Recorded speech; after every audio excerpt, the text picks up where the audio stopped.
Chers enfants, bonjour. Voilà, j'espère que ta journée d'hier s'est bien passée. En tout cas, je me réjouis de pouvoir faire cette semaine avec toi à la découverte de l'Esprit Saint. Mais avant de parler de l'Esprit Saint, il faut que je te parle d'abord de la Trinité, de Dieu en lui-même. Dieu, Père, Fils et Esprit Saint.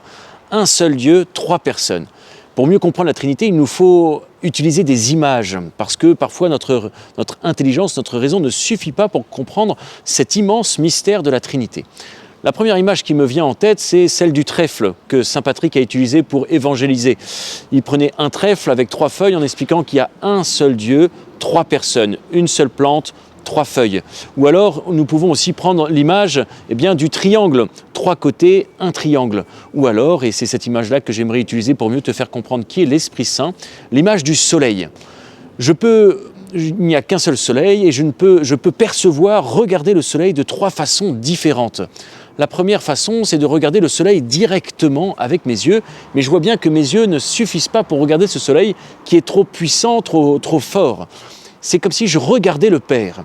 Et puis, je peux regarder le soleil sur un lac, le reflet du soleil sur un lac. C'est comme si je regardais le Fils qui est l'image du Père. Et enfin, je peux percevoir les effets du soleil, la lumière, la chaleur. Tu vois, là, je suis dans l'ombre, mais si j'étais au soleil, je n'aurais pas besoin de regarder le soleil pour savoir que le soleil est là parce que je reçois ses effets.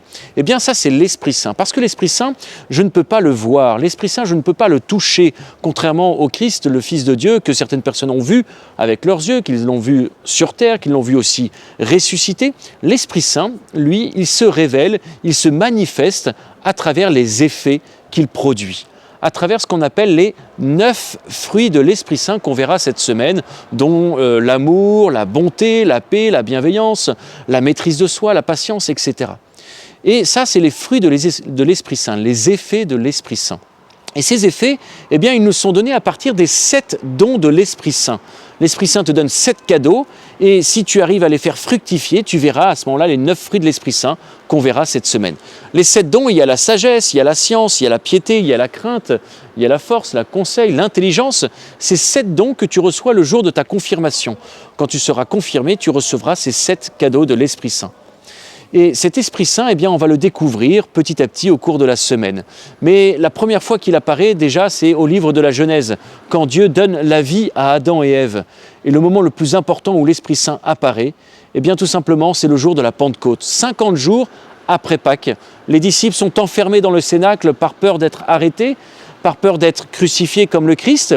Et voilà que l'Esprit Saint descend sur eux, sous forme de colombe, sous forme de langue de feu. La colombe, on l'avait déjà vu avec le baptême de Jésus, où la colombe descend sur lui, mais là, pendant la Pentecôte, c'est des langues de feu.